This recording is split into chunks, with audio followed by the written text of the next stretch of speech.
dari Prodi D3 Kebidanan Universitas Muhammadiyah Kudus semester 3. Baik, di sini saya akan memberikan konseling tentang konseling KB pada masa nifas. Baik, sebelum saya memberikan konseling dan saya ketemu sebelumnya, saya memperkenalkan diri terlebih dahulu kepada pasien atau ibu nifas.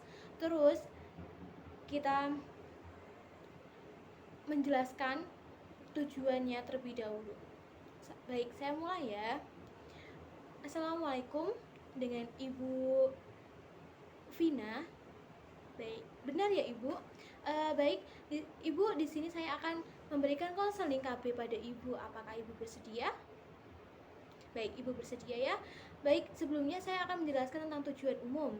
Baik, tujuan umum dari pemberian konseling KB pada Ibu nifas adalah agar Ibu mendapatkan dan agar Ibu mengetahui dan dapat memilih alat kontrasepsi yang sesuai untuk kenyamanan dan keamanan Ibu dan suami.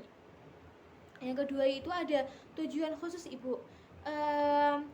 Dari tujuan khusus ini diharapkan Ibu mampu menjelaskan tentang pengertian KB, terus mengetahui jenis-jenis alat kontrasepsi, terus dan yang terakhir yaitu mengetahui manfaat dari KB, baik itu manfaat bagi ibu dan bagi bayi. Baik, saya akan menjelaskan tentang pengertian KB. Yang pertama yaitu pengertian KB. KB pasca persalinan atau KBPP adalah penggunaan metode kontrasepsi pada masa nifas, yaitu hingga 42 hari setelah melahirkan. Terus yang kedua yaitu ada tujuan KBPP.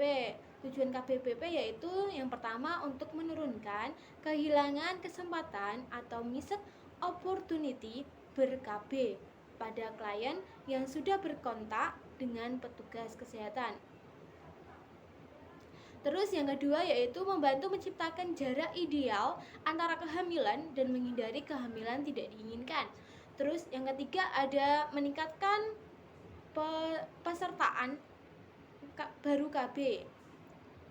Terus yang keempat ada meningkatkan kesehatan ibu, anak, dan keluarga. Yang ketiga ada pelayanan dan metode KBPP.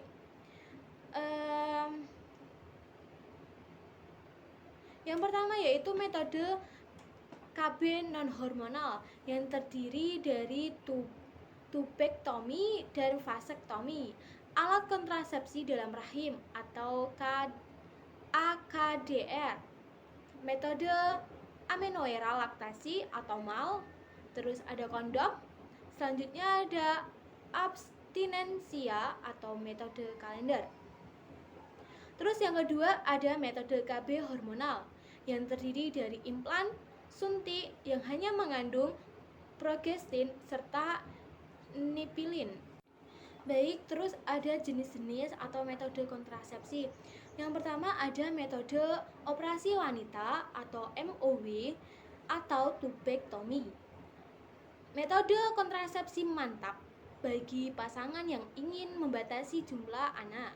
Yang kedua yaitu metode operasi pria atau MOP atau vasektomi, yaitu merupakan metode kontrasepsi mantap yang bertujuan untuk pria bagi pasangan yang ingin membatasi jumlah anak.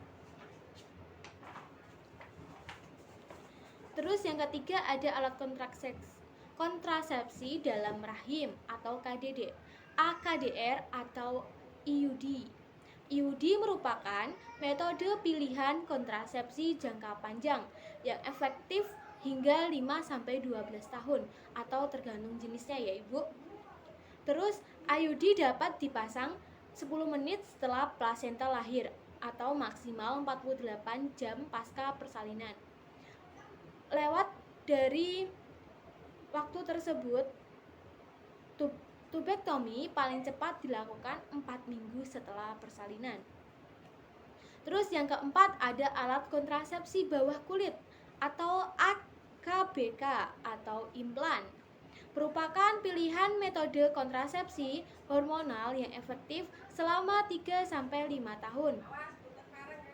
Pemasangan implan disarankan 6 minggu pasca persalinan. Baik, selanjutnya ada KB suntik. KB suntik merupakan metode kontrasepsi hormonal jangka pendek. KB suntik dilakukan 3 bulan sekali dan diberikan di atas 6 minggu setelah persalinan. Terus selanjutnya ada pil KB. Pil KB merupakan metode kontrasepsi hormonal jangka pendek. Terus ada kondom. Kondom merupakan alat kontrasepsi barier atau penghalang jangka pendek yang digunakan pada pria. Selanjutnya yaitu ada metode amenorrhea laktasi atau KB-MAL. KB-MAL merupakan metode kontrasepsi alamiah yang mengandalkan pemberian ASI secara eksklusif minimal 8 kali sehari dengan jarak menyusui tidak lebih dari 4-6 jam tanpa pemberian tambahan makanan maupun minuman apapun. Selanjutnya ada manfaat KB. Manfaat KB untuk ibu. Yang pertama yaitu mencegah kehamilan yang tidak diinginkan. Terus yang kedua mencegah setidaknya 1-4 kematian ibu. Yang ketiga menjaga kesehatan ibu, dan yang keempat yaitu merencanakan kehamilan lebih terprogram. Selanjutnya manfaat untuk anak. Yang pertama yaitu mengurangi resiko kematian bayi. Yang kedua meningkatkan kesehatan bayi. Yang ketiga mencegah bayi kekurangan gizi. Yang keempat tumbuh kembang bayi lebih terjamin. Dan yang kelima yaitu kebutuhan ASI eksklusif selama 6 bulan dapat terpenuhi. Dan yang terakhir yaitu mendapatkan kualitas kasih sayang yang lebih maksimal. Terus selanjutnya ada manfaat untuk keluarga. Manfaat untuk keluarga yang pertama yaitu meningkatkan kesejahteraan keluarga. Yang kedua harmonisasi keluarga lebih terjaga. Baik, saya telah memberikan konseling tentang konseling KB pada ibu nifas. Selanjutnya saya akan memberikan konseling tentang kunjungan nifas 3 hari postpartum. Baik, seperti yang di video sebelumnya, saya akan menjelaskan tujuannya terlebih dahulu.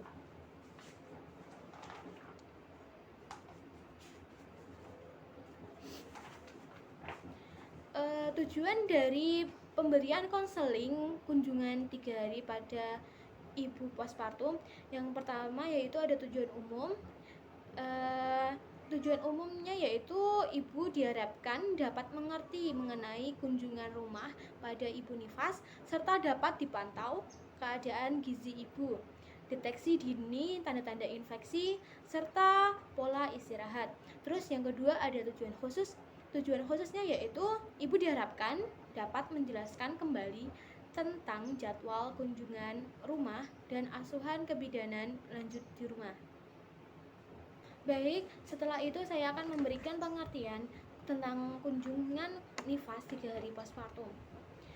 Pengertian kunjungan nifas atau postpartum adalah asuhan pada ibu nifas yang diberikan seorang bidan dilakukan selama kurun waktu 6 minggu.